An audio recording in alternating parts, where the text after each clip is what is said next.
Vamos discutir agora o aumento da xenofobia no país. Durante muito tempo, o povo brasileiro era conhecido por sua hospitalidade e até amorosidade em receber os estrangeiros. A frase "o Brasil recebe de braços abertos" virou marca de um povo hospitaleiro, mas isso tem mudado. E nós vamos abordar esse tema pegando um fato ocorrido no último dia 17, a morte do frentista angolano João Manuel, de 47 anos. Ele foi esfaqueado em Itaquera, zona leste de São Paulo, após uma discussão sobre o pagamento do auxílio emergencial federal para imigrantes. O suspeito, auxiliar de mecânica, quando esse auxiliar falou que os estrangeiros só queriam receber dinheiro do governo, enquanto os brasileiros estão sofrendo, de acordo com um sobrevivente que tentou a briga, mas também foi ferido. Sobre esse assunto, a gente vai conversar com a Jennifer Álvares. Ela é bacharel em Ciências Sociais pela Fundação Escola de Sociologia Política de São Paulo, mestre pelo Programa de Pós-Graduação e Integração da América Latina, da USP. A gente vai conversar com ela que é analista pesquisadora de políticas para migrantes e migrações internacionais, membro associada da ONG Presença da América Latina, e é também imigrante colombiana. Olá, Jennifer, bom dia. Bom dia, Marilu. Eu gostaria de agradecer pelo convite e é uma felicidade e uma honra estar ao lado aqui nesta conversa com a Prudence, militante africana, de quem eu tenho uma satisfação de conhecer e ter trabalhado em conjunto já com ela. Muito bem, você já apresentou a nossa próxima convidada, que é a Hortência Mbui. Ela é advogada congolesa, membro do Conselho Municipal de Imigrantes de São Paulo. Olá, Hortência, bom dia. Bom dia, bom dia. Então, muito obrigada, né? Agradeço muito pelo convite. É para mim um grande prazer de poder participar, né? Poder participar, dar uma fala sobre essa discriminação que está doendo muito no coração da gente, entendeu? Que está escurecendo o futuro de muitos imigrantes ainda africanos e negros. Exato, Hortência. Você era vizinha do João Manuel, vou começar com você. Como é que, enfim, está essa questão aí da xenofobia na Zona Leste de São Paulo? Você morava ali, você conhecia o João Manuel, você não está mais? Conta um pouco pra gente. Então, eu conhecia o João Manuel, a gente era vizinho do mesmo quintal. Ele era uma pessoa alegre, né? Um moço trabalhador. Ele era frentista num posto de gasolina. Ali ia sempre no seu trabalho, voltava, conversava com todo mundo sem problema. Essa questão da xenofobia, eu tinha percebido depois que eu morei lá 5 anos. Então, eu tinha percebido que há 2 anos passados estava subindo um ódio, entendeu? Uma manifestação da xenofobia, do racismo que estava tomando a frente lá na Zona Leste, né?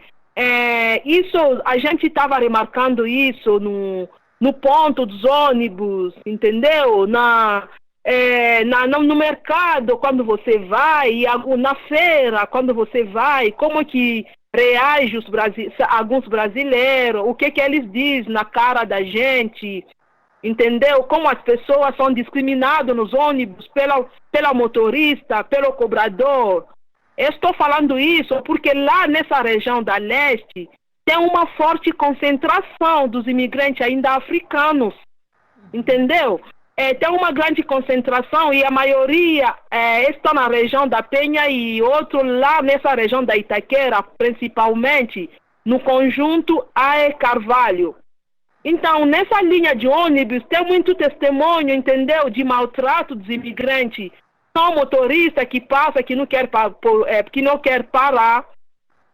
Essas mulheres, a maioria que faz trabalho autônomo, vendendo no Brás, por exemplo, estava passando muita dificuldade com os motoristas, que os motoristas, quando vejam ele com essa carga de mercadoria, não quer que eles sobem no ônibus, eles não param para pegar eles.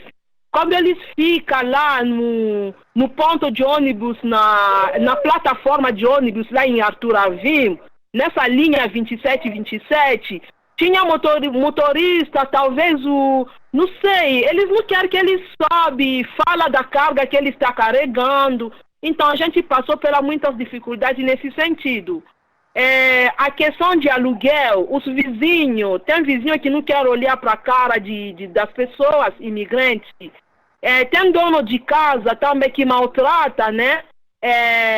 As pessoas que alugam as casas dele, o maltratamento dos vizinhos, palavra, entendeu? Falta de respeito, isso acontece muito. Tipo, você tem que voltar no país de vocês. Você fugir da fome no país de vocês vem atrapalhar os brasileiros. Tem muitos brasileiros que reclamam aqui, que falam também que o governo brasileiro ajuda muitos imigrantes, ajuda muitos estrangeiros, enquanto os brasileiros mesmo estão passando fome, estão passando dificuldade. E quando não os imigrantes não recebem nenhuma ajuda particular do governo brasileiro. Tudo estrangeiro que fica aqui no Brasil, seja assim em São Paulo, faz a integração como cidadania, entendeu? Não tem uma particularidade financeira que a gente recebe, não é isso. Então, tem muitas informações falsas também que circulam e que alimentam esse ódio. Exato. Agora, Jennifer, exatamente, a Hortense falou que mais ou menos há 2 anos, né, começou essa questão toda do ódio contra os imigrantes, e é justamente naquele período pré-eleitoral, não é isso? Como é que você vê também essa política migratória de uns tempos para cá? Enfim, você sente realmente que intensificou mesmo a xenofobia? Sim, ela vem se intensificando como um comportamento de ódio contra o outro, contra o diferente.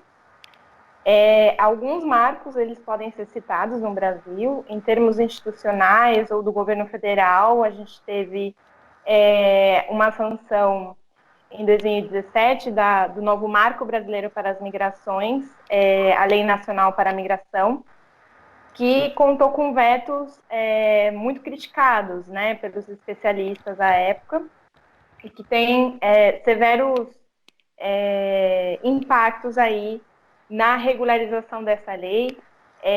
Ela passa por momentos bem preocupantes, como o ano passado, uma portaria do Ministério da Justiça, chamada Portaria 666, né, onde se previa a deportação de pessoas em situação irregular, onde você via que o Estado brasileiro estava construindo ali um espaço institucional no qual não se garantia o direito à justiça nos devidos termos da lei brasileira para imigrantes, né? Entre outras coisas que eu posso nomear aqui, a gente sabe que o Estado brasileiro, no final do século XIX, começo do século XX, investiu esforços estatais para uma migração de embranquecimento da população brasileira, e isso contrasta com as migrações do século XXI. Né? A partir dos anos 2000, nós vemos uma mudança drástica nos números, né, e os grupos migratórios. Então,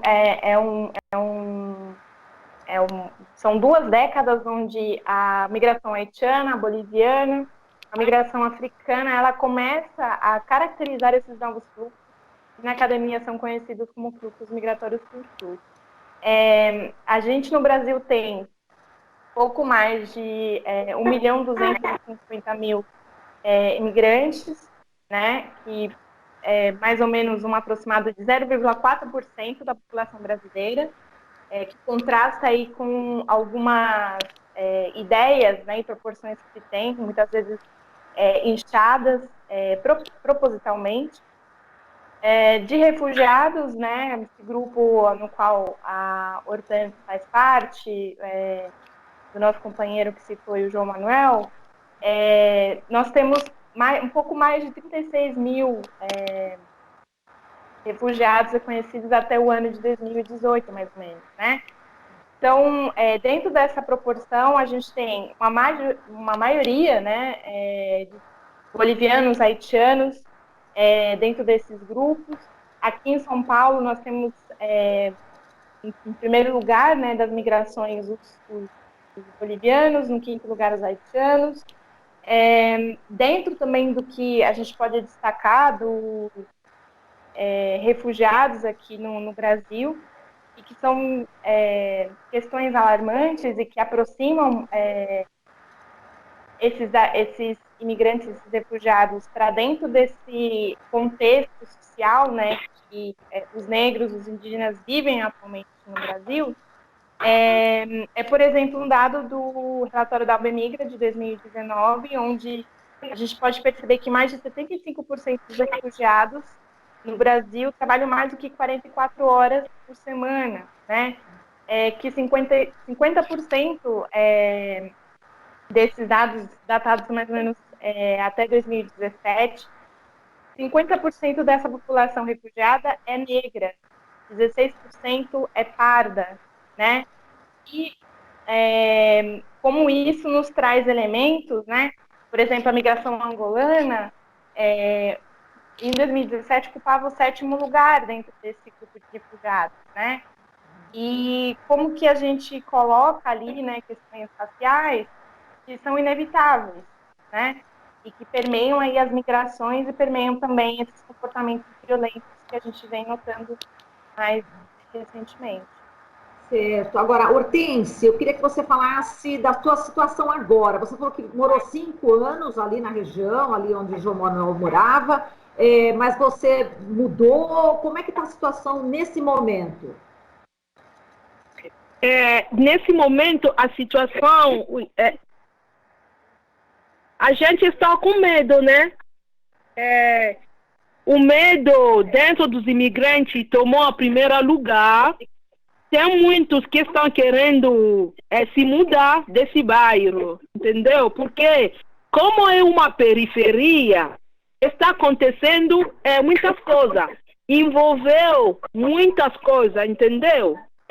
Envolveu a questão das pessoas do PCC que se incomodaram pela essa situação de agressão, porque eles se sentem também em insegurança com a polícia, porque como aconteceu um caso de agressão que levou à morte, né, uma pessoa humana, então, a segurança foi reforçada, entendeu? Essa questão de inquieta da polícia, e a polícia ficou rodando a região, então sabe como que funciona, né? Essas pessoas são incomodadas. E pelos últimos fala que essas pessoas do PCC estão atrás do agressor também, entendeu? Agora, vendo o desespero da família do agressor, entendeu? Os amigos, né? E se for falar das famílias, que são dos vítimas, a família do falecido, então a gente está com medo. A gente está com medo. O ideal, a gente está pensando em sair. Se mudar para outro bairro, se mudar para outro lugar, né? A gente pensa em ir viver em um lugar seguro. Tipo eu fui vítima também, que o meu marido passou a ser alvo de ameaça de morte. O que dá muito medo é que as mesmas pessoas que assaltam os africanos lá nessa região são meninos do bairro, são vizinhos, são caras que vocês conhecem, mas assim, essas mesmas pessoas que você conhece, que você percebe na rua, são as mesmas que assaltam a gente e são as mesmas que passam a ameaça de morte, entendeu? Então, tem medo. Eles não têm medo. É por isso que a gente não sabe o que fazer, né? A boa coisa que a gente está pensando em salvar a vida, porque a vida não tem uma vida descartável. A gente está pensando se mudar dali mesmo. Isso é o que está acontecendo, é isso que é a situação atual. Muitas querem sair. Sim, e agora, Jennifer, esse ingrediente a mais aí, o PCC entrando também, enfim, nesse imbróglio todo, né, enfim, dessa xenofobia, é um complicador também. E também eu queria que você falasse sobre o governo Bolsonaro. Ele intensifica, ele acaba gerando mais tensão ainda, Jennifer? Certamente. Eu posso aqui nomear alguns exemplos anteriores justamente para localizar racialmente esses episódios de violência. Em 2013, nós tivemos a morte do menino Brian, famosíssima, e que gerou grande comoção assim, da população boliviana, paulistana. A gente tem em 2015 um atentado contra haitianos no Baixo do Glicério. A gente tem em 2019 vários episódios na fronteira norte do Brasil que a população local se manifestou contra a migração venezuelana. Em 2020, nós temos, com o Covid, uma série de manifestações contra a comunidade chinesa ou em repúdio à presença da comunidade chinesa em determinados espaços públicos, como em ônibus, enfim, em locais de trabalho. A gente tem também, este ano, né, justamente o assalto, né, a bolivianos, que gerou também uma morte recentemente. A gente tem também uma morte em Manaus por cobrança de dívidas contra um haitiano. E agora, no mês de maio também, a morte do João Manuel. Tudo isso, eu acho que se a gente colocar datadamente, né, e se a gente for olhar para o momento em que o Bolsonaro assume, né, e o discurso que ele traz, midiaticamente muito circulado, né, de que nós estamos falando de comportamentos fascistas, né, nós estamos falando de uma violência racializada, nós estamos falando de uma violência que vem a trazer à tona uma ideia de qual é o alvo, né? Então, os mais vulneráveis. E aí nós temos a população LGBT, a população negra, a população indígena. Não à toa, políticas sociais, elas vêm sendo ou simplesmente extinguidas, né? Ou dissecadas, né, ressecadas no âmbito federal, e que isso afeta diretamente as populações. Agora, quando a gente fala em migração, desde 2017, nós estamos vendo uma aceleração de um sentido securitista, né, para as migrações. Hoje nós temos um controle de fronteiras bem delicado, um controle da migração interna bastante preocupante. Temos recentemente um caso, né, com uma interiorização de imigrantes venezuelanos, onde a militarização da migração ela passa a ser uma prática do Estado federativo, né?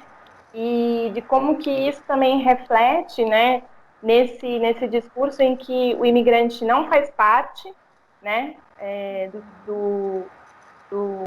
desse Estado-nação brasileiro, e de como não só o Estado, mas a sociedade passa a ver também como uma questão de segurança nacional, né, e que é um paradigma que tentou se desconstruir no processo de elaboração, de construção desse marco da Lei Nacional de Imigração, né, mas que vem sendo enfraquecido, vem sendo alvo de iniciativas ou até mesmo práticas que colocam novamente a migração, como foi nos tempos da ditadura militar, como uma questão de segurança nacional. Perfeito. Bom, e assim a gente agradece aqui a participação sua, Jennifer. Muito obrigada aqui pela presença nesse debate. Obrigada, um beijo para você. E Jennifer Álvares, ela que é analista pesquisadora de políticas para migrantes e migrações internacionais, membro associada da ONG Presença da América Latina, e é uma imigrante colombiana. E vamos agradecer aqui também a nossa querida Hortense Mbuí, ela que é advogada congolesa, membro do Conselho Municipal de Imigrantes de São Paulo. Hortense, muito obrigada pela sua participação e boa sorte aí, enfim, nessa mudança que você vai ter que fazer por conta aí dessas ameaças, viu? Uma boa sorte para você e muito obrigada, Hortense. Eu que agradeço, obrigada. Portanto, encerramos aqui a nossa conversa sobre essa questão da xenofobia no Brasil. Você está ouvindo Jornal Brasil Atual. As notícias que os outros não dão.